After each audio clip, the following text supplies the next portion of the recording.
This is Mal, your pal, reporting to you live here in Cape Town, South Africa. And a very serious matter has reached our studios where a dancer has been found guilty of jamming way too much.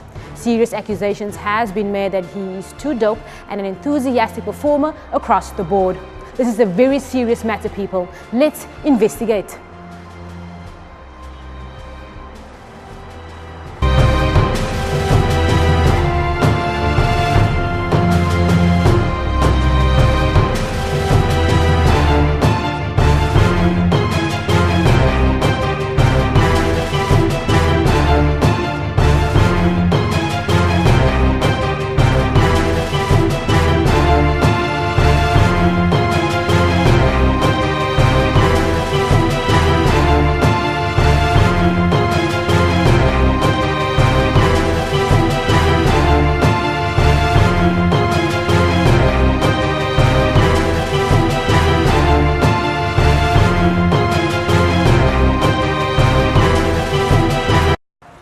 So welcome to A Walk with Mal, and we just found the guilty guy who's been jamming way too much. Sipho, welcome to the show. Thank you for having me. It's so cool to have you. I was circling to obey there with you on the waves situation. So yeah, man, I mean, you've been doing some cool stuff. You've been a main dancer in Ep3 that was released this year or last year. If I have it correctly. You've been a guest choreographer on Step Up or Step Out. You've performed on SA Idols as well. So you've done some really cool things and many more. Like, what does it take to reach that level in dancing? Well, it's a bit tricky. It's obviously being very lucky. With Step Up, Step Out, it was honestly just a phone call that I received from someone that I had received training from. They just gave me a call and they said, look, I know what you've done in terms of work. Would you like to come on the show? So it was one of those. But I mean, it really is about the work that you put in as a dancer. So obviously the more variety you have in your dance styles, it's a bit easier to get work, and the more work you do, the more recognized you get. And yeah, that leads to opportunities like this and getting a random phone call with someone that says, listen, because they saw you somewhere. Exactly. Okay. So it's word of mouth, and yeah, it's kind of just putting in the work. It's the hours of training and practicing and actually perfecting your stuff to a point where people are like, listen, we want that guy. Sure, that's dope. Yeah, and then also I know that you've been judging big events. I mean, since I started, you've been judging. Oh, it was hectic for me to dance, but I mean, you've been judging big events and hip-hop events. Like, what is it like sitting in that seat? I think a lot of people think it's easy. And can anyone just go out and judge? Well, being an audience member and being a judge are two completely different things. Most people, when they're watching a dance event or a competition, they're looking with a preference of watching something just out of the love that they have. And on a judge seat, it's completely different. Yeah, it requires a lot of knowledge in what you're doing, a decisive mind in knowing what it is that you're looking for from a dancer. And yeah, it's a lot of focus. It's not one thing that you can just step into. I mean, if you do not, let's take an example and say if you're doing a dance style that's called popping, and you're sitting on a judges panel, best believe you need to know nearly everything about that style. And there's so many stuff under that alone. Exactly, and you don't know what the person is going to bring. So you just have to equip yourself with as much knowledge as you can and being able to decipher who's a better dancer than the other, because it's not about just, oh, I like the way this person dances. You have to match it up against an opponent. So whether you like the person or not. Exactly. It's very, very difficult. And you have to have a clear mind and just try to be as fair as you can. But hectic thing. Yeah. So you've done all of these cool things, and I mean, we all start somewhere. You started at the count of 8. Yes. Studio, if I have it correctly. Please take us back to when things started for you. Okay, well, I started dancing in 2009. Not that long actually, but yeah, I started in 2009, and what I did was I was just dancing in a club. Okay, thank you. And a friend of mine asked me to do a competition with her. We did a competition at University of Cape Town. Okay. We did really well, and after that I auditioned for a music video. So when I did that, the company in charge of the music video who was picking the dancers was a company called Count of 8 Entertainment. Okay. And they saw me. I got picked for the music video, and afterwards they said, listen, there's stuff that we do. If you'd like training or whatever, please join us. And I had to audition, obviously. Yeah. very tough process, and I got put into the company, and yeah, that was the beginning of my journey. Wow. And since then, yeah, you've been going. I've been jamming. Been going. Been jamming. Yes. Sounds what about that name? How did you? I mean, it's random now. How did you get that name? Been yo, jamming. Because that's a unique name. It is a unique name. Well, it kind of describes me because getting me to sit still is next to impossible. Yeah, I saw so that. Yeah. I'm always moving, and as a result, I've just been jamming. So yeah, hashtag guilty. The name just stuck. Yeah. Awesome. And then obviously we all face challenges. I mean, what challenges have you faced as an artist? And then just on top of that, what changes would you love to see in the Cape Town or South Africa scene? Okay, well, challenges for any artist in the industry, as you'll know, is having a constant amount of cash flow. Sure. And to be honest, I mean, it's the real truth. Yeah, it's my the truth. word. So for being an artist, you get paid per gig. Unless you actually have a signed contract to something where you're in a dance company, you're basically getting, if you're a freelancer like myself, you're basically getting paid per job. So it's about keeping something constant going for yourself. Yeah. So for me, some of the struggles has been in the dry periods, because you get dry periods where you just get. And you need to pay rent and all of those things. Exactly, I live by myself, so paying rent sometimes is a bit of a struggle, hectic, and you have to end up doing the odd job here and there just to survive. So getting into the industry, as fun as it is, there are some struggles, but I mean, it's all worth it at the end of the day. So for me, in terms of what I would like, because you did ask me it's that, your opinion, what I'd like about change. Things going forward in terms of change is obviously just more opportunities for people in the arts, whether you're an actual painter or a graffiti artist or a dancer like myself. It would be nice to get more opportunities, and obviously development in terms of getting something that's sustainable. Like not a 9 to 5 exactly, but something that pays you to the point where you can be okay to do this as a career. Because dancing is hectic. Exactly. I mean, rehearsing, and I mean, the performance is like 5 minutes, and you rehearse for like how many weeks or. Yeah, you know people what I mean? don't actually realize that a 5-minute performance takes so a good time to prepare. Exactly. And I mean, it's all original material that you have to produce. It can't be work that you I saw a movie, so I'm gonna just take that. No, that's biting. So it's obviously something that's a mental creation that you have to put on the body. So it obviously requires a lot of hours in terms of dancing, and that sometimes comes with injuries. Who's paying those medical bills? And you're not always feeling on point as well. Exactly. To So perform, I would just like it if let's just say the entertainment industry as a whole, if it developed to a point where we can survive off just doing the one thing that we love. That's beautiful. Exactly. And then obviously, I mean, you've been judging a lot of events, like we spoke about it earlier. Like, through all of those experience and watching competitions, what advice would you give to dancers maybe watching if they compete? Soloists or whatever you would Well, I would say it's vital that you train yourself to the best of your ability, whether that means taking classes from different dancers in the scene or just educating yourself. There's many different platforms to do that. You can go on a YouTube, you can go on a Facebook, there's Instagram right now. So there's lots of places where you can actually get the information that you need.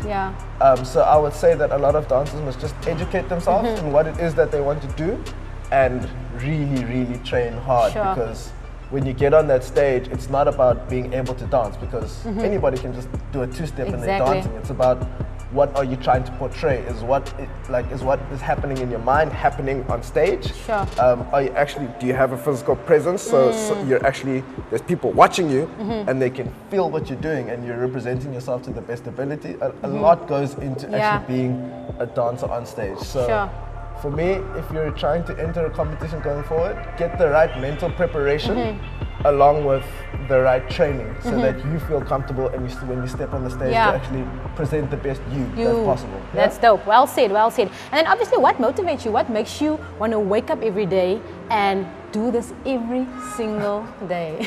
Well, funny, because I didn't always dance. I was obviously in high school. I used to play rugby, and that's the career that I was heading into. So I just really fell in love with dance, the hip hop especially. And for me, it's not even a case of do I need motivation. It's just something that I really love doing, and it's so simple for me rolling out of bed to just start creating something in my mind and just getting an idea of, okay, I want to train. And even if it's difficult, I know for myself, this is what I love doing, so I'm going to continue trying to make this work, because at the end of the day, I'm trying to be happy. So I'm going to try push this as much as I can. So for me, I just look at it as a goal, and my goal throughout this is continue being happy. And how do I do that? Make this work for me. So I dance as hard as I can, and I try to do as much as I can to make this affordable for me and make it a living. Sure, well said. You are on point. I feel this is a business interview, not just the dance. Hey, you never know, you never know. And then obviously you went overseas and had a great opportunity to learn from awesome choreographers. Tell us more about that experience over there. Okay, in 2011, I remember I was in a dance crew called Retro Black, and we did a competition called Dance to Las Vegas. Over there were some international judges that were judging, and one of them saw me and said, "Yo, dude, there's this tour that we do in LA and New York, and we'd really like it if you could come through. There's a lot that you can learn." So I decided, hey, I'm gonna put some money together, and I'm gonna go over. And I can say that was one of the highlights of my life up to now.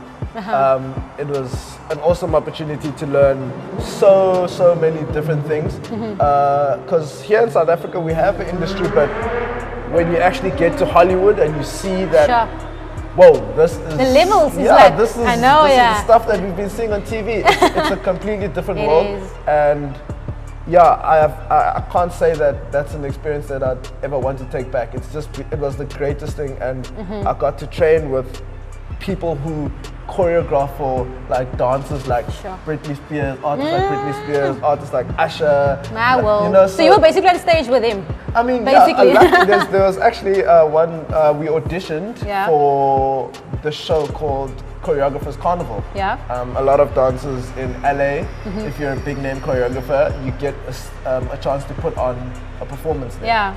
So Andre Fuentes, rest in peace, he was one of the choreographers for Britney Spears when she won an award for the Circus Tour. So he had auditions for his piece that he wanted to put on. And a lot of us who were in the tour got invited to audition, and then some of us made it, some of us didn't. I was lucky enough to get chosen. What? Yeah. I never knew that. And I thank you. Hashtag humble. So I got a chance to actually perform at Choreographers Carnival, which is, that was something amazing. To see dancers that you see in movies watching you perform. That's levels. So before I went on stage, that was so nerve-wracking, because I was just like, it's intense. I could see people. You didn't prepare, obviously. Yeah, it was just happened. You just came there to train, and something like that happens. And you see, once again, it's just a little opportunity that you need, and then it's there. Exactly. And then obviously you've been competing, and I know that you've been battling and winning competitions and staying consistent. I mean, I've been losing against this guy. Hey, friend. What does it take, to prepare for competition, especially battles and stuff like that? I know it's hectic for me, because like you said earlier, you need to train and be on point and make sure that you be the best you. So what does it take for you to actually compete on that level all the time? Oh, well, it's a rigorous process, because you're always trying to grow as a dancer.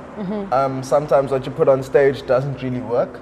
But for me, for me, I look at battles as something that I do for enjoyment. It's not always enjoyable, because it's stressful. You have to prepare for a good number of rounds if you intend on winning a competition. If it's 2 rounds in every single section, you're going to be dancing for a long day. So things that are important is to get your actual fitness level to a point where you can dance at the highest level throughout the competition. It's a case of making sure that you have enough dance vocabulary to stay consistent throughout your rounds and not repeat anything, because you get marked down for repeating things. So you need to make sure that you actually have enough moves.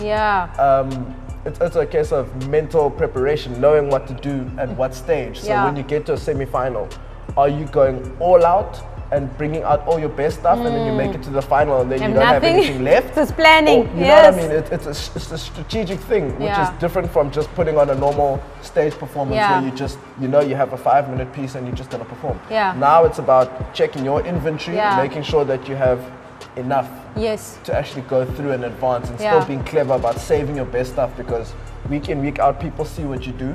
So you have to keep reinventing yourself and making sure that it's something that everybody still sees. So It takes a lot to prepare for battling, but for me, I look at it as a game. Sure. It's a win or lose, and and you know, you can only do your best. True story. And never to take it personally and say, oh, well, I lost, I'm not good enough, I'm gonna stop dancing. Yeah. You lose one week, next week you could be the person on the podium winning. Yeah, That's you never know, you never know. Yeah, you just keep working. So last two questions, I mean, I know that you like different styles of dancing. I do. So please tell us what styles do you like, and do you think it's important that you do different styles or just focus on one style? In your opinion, of course. Okay, that's a because I always thought with popping, because I love the style, I should just do that, you know, to obviously like become very good at it. But then obviously if you do gigs and stuff like that, it's important to do other kind of styles and learn other things. So it depends obviously where you're going to with your career. But I find people also just doing one style succeeding, you know what I mean? But I believe that for myself, that even doing crump, for instance, helped me become stronger for popping as I'm a female. So what do you think? I mean, what styles do you like, and what do you think? Is it important to do different styles? Does it add value? Okay, well, like I said, I love dancing in its entirety. So I try to do as much as I can. I'm not great at everything that I try, because obviously it takes effort, but I mean, I love watching. To be honest, most people don't know this. I love watching contemporary. Like, I love watching contemporary dance because it's an art form. I also started loving going to watch it, actually. That's a style that I love watching. Wow. Doing it on the other hand, you know, I've taken a few classes and I enjoy the feeling of it. The feeling of actually exchanging and doing something different with your body. Yeah. But styles that I do personally, I do popping, I do hip hop, I do house, and I try a bit of nearly every type of urban style, whether it's Banzula, whether it's Buja, whether it's Chicago footwork, whether it's locking. I try to do as much as I can, even if it's just top rocks from breaking, because for me, as a dancer, I love too many things to restrict myself to one. So I try to learn as much as I can. And for the work that I do, because getting booked for different type of gigs, they usually require variety. Yeah. So it can only help you to learn more. True, because that makes you better, and it's easier to look at someone and say, oh, you do 1, 2, 3, 4, 5, 6. And then I just do one. And then someone else just does one. It's easier to go for the person who does 6, because more if you're putting on a show yeah. for an hour, you want someone who can do more, you know? But if you're obviously trying to specialize, there's absolutely nothing wrong with that. Yeah, just your opinion at the end of the day. You know what I mean? Like, take on it. Then it's still, for me, it still helps to do other things to help you in your speciality. Like breaking will help you with floor work, even if you're a popper. Exactly. I mean, knowing how to go into the floor to do different intricate things for popping, you can't just learn that from popping. Yeah, of course. So it's a whole works thing. Together. It works you know together. What I mean? So for me, I think it's very important to try learn as much as you can, even if that's not something you're going to do going forward. Yeah. At least learn a bit about everything so that it equips you. Understand. Yeah. Beautifully said. All knowledge. Awesome. Then the last one, just any advice to the young people watching, and then obviously where can people support you, or how can people support you out there? Okay, cool. Yeah, for anybody watching who wants to get into this career path, dancing at its base level is just art and fun. So as long as you have that in mind, that it's fun, it's very easy to do. If you're someone who likes working hard, you should definitely get into dancing because it pushes you. So for someone who's young, I suggest just keep doing it for the love of it and really train yourself if you want to take it as something going forward. And yeah, if you're looking for me, you can always find me on Facebook at Sipho Benjamin Didiza. Yeah, or you can just follow me on YouTube. I don't really post stuff that much anymore, but you can find me on YouTube. I am there. Otherwise, just ask a pal. Ask the pal, and the pal will connect it. I'm very approachable, so yeah. Awesome stuff. Thank you so much for sharing. I learned a lot just listening to you, and I mean, I know you, but I didn't know you. Hey. You always learn something new. So thank you so much for joining us here on A Walk with Mel. Pleasure. So right now, people, I want to just start jamming with Mr. Benjamin. I think you guys can join us too. So that's it from us here on A Walk with Mel, signing out. Thank you. Okay, cool guys, so we're out here with Benjamin, and he's gonna show us some moves out here for me and you, so get up and join in. Okay, I'm just gonna take you through a couple of basic hip hop steps, and we're gonna put it together as a hip hop routine. So yeah, we're gonna have some fun. We're gonna start off with this move. You're gonna take a step to your left, all right, and you're gonna bring your right leg behind. All right? So as you do that, you're gonna step, twist your foot to the side, push back. You're gonna do the same thing on the other side. Right side, hey, and twist down. All right? Then you're gonna run. All right? So this move is called the running man. You're gonna step, push back, step, push back, step, push back, step, push back. All right? So do you want to take that section again? All right. So we're gonna go step, twist, step, twist, and run, and run, and run, and stop. All right, from here, we're gonna take this back leg, and we're gonna step out, hop. We're gonna step to the back, we're gonna step, and we're gonna push our leg down. Hey, got it. All right, from here, we're just gonna add on just a tiny bit more. We're gonna take a step, your hand is gonna go out, you're gonna roll it, step, and roll, step, and roll. All right, so let's take everything back to the beginning. Put it so together. here we go. 5, 6, 7, 8. We have step, twist, step, twist, and run, and run, and run, and walk, walk, walk. Stop. Twist the arms. Twist the arms. Nice. Yes. All right. So from here, our next step, we're gonna jump. We're gonna jump in that direction. You're gonna pretend like you've got a spear in your hand and you're throwing it forward, and you're gonna take a small little hop, leading with your right foot. So we're gonna go hop, and we're gonna hop the other way, hop. Then we're gonna take it down in 3 short moves. Down, down, down. Yeah. Yeah? Okay, don't hurt your bum. Let's add everything together. So again, 5, 6, 7, 8. We have step, twist, step, twist, and run, run, run, run. Take a step back, stop, roll your hands, and spear, spear, down, down, down. Yeah. All right, last 2 moves, then we're done. So you're gonna take your right hand, you're gonna hop this side, you're gonna go over, step, bring it down, step, bring it down. We're gonna end this in this fashion. So we're gonna do a small little walkout. We're gonna go in this direction. We're gonna go step, we're gonna take our leg back, we're gonna twist our arms, and we're gonna step again. That way, take it back, twist, that way, stop. Cool. All right. Let's take it from the top. So let's take it all the way from the top. So here we go. 5, 6, 7, 8. We have step, twist, step, twist, run, run, run, run, and walk to the back. Stop. Oh. Hey. Hop. We have hop, hop. Bring it down, over, over, and hey, hey, hey, Here we go. hey, and hey, hey, hey, done. Hey. We do it one more time. We can do it One more time. Alright, so we're just gonna take it all the way from the top one more time. So here we go. 5, 6, 7, and step, twist, step, twist, and run, run, run, and walk, walk, walk. Hey, hey, What? hey, we're gonna hop, hop, hop. Bring it down, over, over, and walk. Take it back, walk, walk, and hey, woo!